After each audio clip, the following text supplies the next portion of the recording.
All right, welcome into the San Francisco 49ers Report right here on Chat Sports. I'm Chase Sr. Hope all of you out there had a better Sunday than the San Francisco 49ers. I understand it's the preseason, but this game in Las Vegas this afternoon was really, really ugly. A listless effort from the Niners going down to a rival 34-7. And look, I understand that it's preseason football, and these games don't matter all that much. San Francisco did not play any of their starters, and the complexion, the look, the feel for this team will certainly change when Brock Purdy is the team's starting quarterback, when Christian McCaffrey, Deebo Samuel, Brandon Ayuk, George Kittle, Trent Williams, Fred Warner, Nick Bosa, Dre Greenlaw, Talanoa Hufanga, Charvarius Ward are all playing.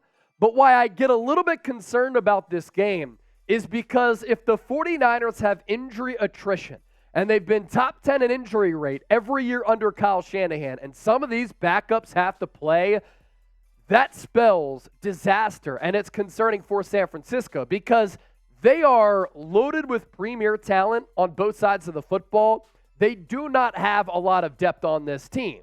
And San Francisco, in their joint practices against Las Vegas, was sloppy, and they lost those joint scrimmages.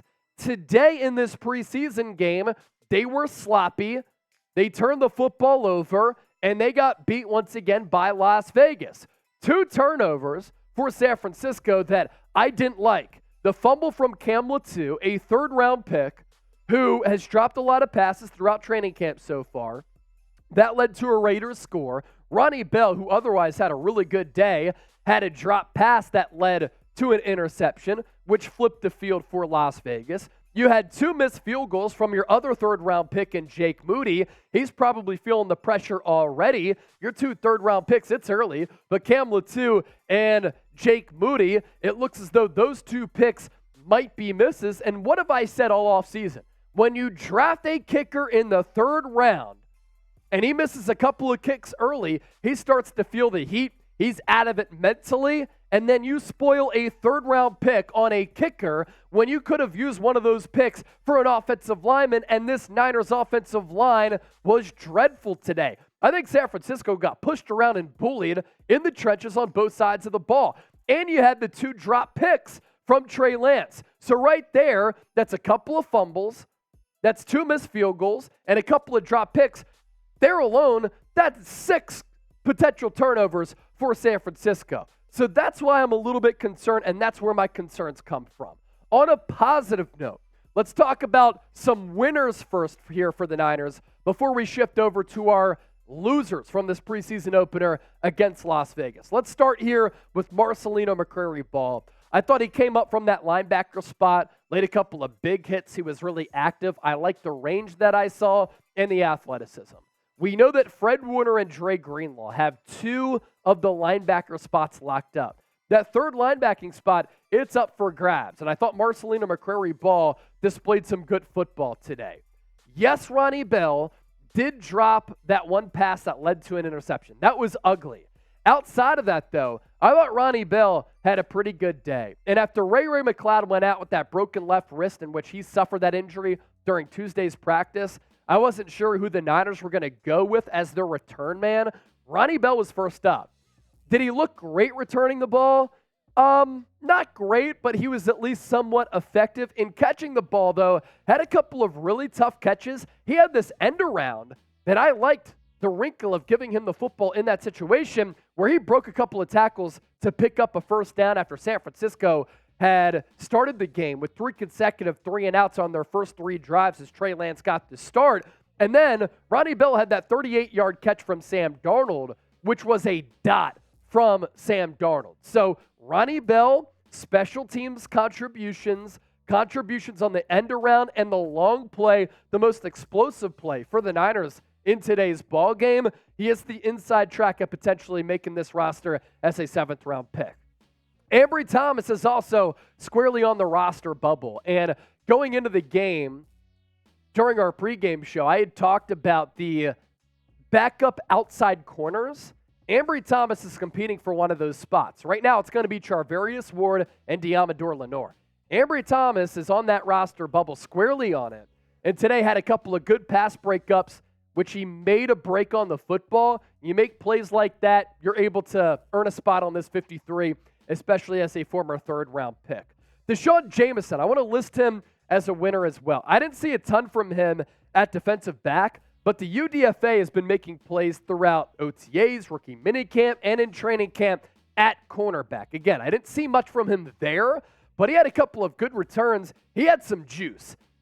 Funny enough, he had 3 really good returns. All 3 of them were taken back because of penalties. Again, the sloppiness that I alluded to at the start of the broadcast here, those are concerns. But with Jamison, I was just looking for the ability to see the hole, hit the hole, and then, of course, pick up some yards with those returns. If Ronnie Bell isn't their returner, Jamison, special teams ability and ability to play as a backup cornerback could allow him to potentially crack this 53-man roster. And then I want to round out here with Jalen Graham. He can fit in this category with Marcelino McCrary-Ball as 2 players who are looking to crack this Niners roster at that linebacker spot. And Jalen Graham, the rookie out of Purdue, 7th-round pick, I thought that he looked a little bit bigger than I thought he was going to look. And I thought that he had some good instinctual plays where he made some plays around the line of scrimmage in the run game, in the pass game. I thought overall he was just very active in this football game this afternoon. So my winners from today, not many of them because it was such an awful performance all across the board for San Francisco, Marcelino McCrary-Ball, Ronnie Bell, Ambry Thomas, Deshaun Jamison, and Jalen Graham. Have you realized that we haven't talked about Trey Lance yet? We'll talk about him in a moment. First, though, make sure you subscribe to the channel. We're approaching 83,000 subscribers right here on the San Francisco 49ers Report. And if you're looking for Niners coverage that comes your way daily, that's insightful, informative, and entertaining, that's what we do. Our watch party today was a massive success. Well over 50,000 people joined us with more than $1,000 in donations. Thank you so much for all of your support here on the program. Now let's shift gears to our Niners Week 1 preseason losers. I am going to give you the realest breakdown and the realest analysis of Trey Lance's performance today. He is a loser in my book because my overall grade for Lance is about a C or a C-. It was a great opportunity for Lance to start this game when he hasn't had a lot of experience and for Trey Lance to play an entire half. Let's be realistic about Trey Lance's evaluation. He should have thrown 2 interceptions. The lone touchdown that he threw should have been picked off. He did a good job of marching the Niners down the field right before halftime, getting them in position to kick a field goal for Jake Moody, which, of course, he eventually missed by making a couple of nice plays to Chris Conley down the left seam and to Troy Fumagalli. The play to Conley was a really good one after Lance should have thrown an interception. And yes, the offensive line was porous. It was awful all throughout the day. And Trey Lance did get sacked on his first play from scrimmage, which was a pass from head coach Kyle Shanahan as he called that play in his headset. Did that shake Trey Lance for the rest of that first half? He looked indecisive. He held the ball a little bit too long. It seemed as though he didn't know where to go with the football. He made a couple of nice plays, but I thought Lance overall was just indecisive. And there were a couple of moments in which he locked on his first read, and that's why he threw a couple of those near interceptions. With Lance, he likes to throw the ball, and this is what we found out in between the numbers, in between the hash marks. He can live there, but he did miss a couple of layups in the flat. And those continue to be concerns for me with Trey Lance. So there was good, there was bad. With Lance, it seems as though when he warms up after starting slow, he seems to play better. But when I give you a C, C- grade, and I think that's the realest evaluation that I can give him, he's a loser because he didn't do anything to really prove to me and this coaching staff that he should be the bona fide number 2 quarterback because Sam Darnold came in with this bad offensive line and he threw that 38-yard dot. And he actually looked pretty good, throwing with touch and accuracy. So with Lance, I just simply need to see more. I think he has a lot of potential. I'm not sure the Niners did him favors with how much they aired it out and the bad offensive line. But how many excuses are we going to give him And for a player going into year 3, if he got rattled by getting sacked on his first play, what happens when the regular season bullets start to fly?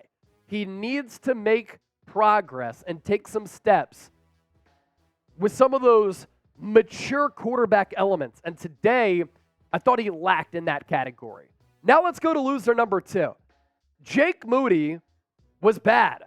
Josh McDaniels was able to ice him on both of his field goal attempts. One from 40, the other from, I think, 55, 57 yards. The one from 40, he hooked it. And it came in a bad moment because Trey Lance did a good job after throwing a near interception of driving the Niners down the field. On that throw to Fumajelli, he had that late hit, which put the Niners in prime field goal position to set up that 40-yarder, and he missed it left. He hooked it. The later field goal, it was not even close. San Francisco used a third-round pick on a kicker. They had bigger needs on this roster. Offensive tackle, offensive line being 2 of those needs. They didn't address those positions, and it looked as though today they could have used some offensive line help. And my big concern is the one that I talked about a little bit earlier. If Jake Moody starts to feel the heat, if Jake Moody feels that pressure with a kicker, sometimes it's a mental game. Is he mentally rattled? Now, I did see a tweet that Justin Tucker in his first preseason as a kicker was 4 of 8 as a rookie. That's 50%. He's gone on to become one of the best kickers of all time. Can that happen for Moody? It's too early to say. But missing 2 kicks in your first game as a pro is not a good look, especially when San Francisco moved on from Robbie Gould, who has never missed a kick in the postseason. If you want to get your hands on a San Francisco shirt, you can get them right now, chatsports.com/SF. I'll put that link in the comment section and in the description of this video. Available in red as well as black. That's chatsports.com/SF. Another loser here. Backup offensive lineman, backup defensive lineman. And in the trenches, I thought San Francisco, they got out-physicaled. They got bullied. They got pushed around. I didn't like what Steve Wilkes brought to the table. I'm sure that he didn't want to unveil much with this defensive scheme because he's a new coordinator taking over for D'Amico Ryans. But those backup defensive linemen, they couldn't really generate a pass rush. And against the run, they weren't good. And then with the offensive line, they couldn't pass protect for Lance. And then late in the game, they couldn't really create a lot of running lanes open for either Jordan Mason, Ty Davis-Price, or anybody, really, for that matter. So the backup offensive lineman and defensive lineman, not good today for San Francisco. And then lastly, it's another third-round pick at Cam Latu. Braden Willis is a better tight end than Cam Latu. But if the Niners have Cam Latu on the 53-man roster and not Braden Willis just because he's a third-round pick, that's a bad way of doing business. Cam Latu has dropped pass after pass after pass throughout training camp. Then he actually made a nice catch today, and then he fumbled the football, which led to a Raiders score. That cannot happen. We're talking about a player who played for Nick Saban at Alabama. He has good getaway speed. He looks the part physically. But when you're dropping passes and coughing the pill up, putting it on the carpet, leading to turnovers and scores the other way, that is not winning football. And today, San Francisco did not play winning football. Do practices matter? Does preseason matter? Does training camp matter? Yes, it does, because if you practice bad habits, that translates to the game. A lot of content creators in this faithful community, they took exception to what Damon Bruce, a former longtime Bay Area radio host, had to say of people making too much of their evaluations at training camp. He says that it doesn't matter. It does. You can't practice bad habits because if you do, it translates to the actual game. San Francisco, at the end of the day, with this bad performance this afternoon, they have to clean it up. So who is your biggest loser against the Las Vegas Raiders? Jake Moody, Cam Latu are my 2. Trey Lance might be in that middle ground for sure, but drop me a name down below in the comment section. Make sure you subscribe to the show. Thanks to everybody who tuned into our watch party today. Don't forget to subscribe to the show.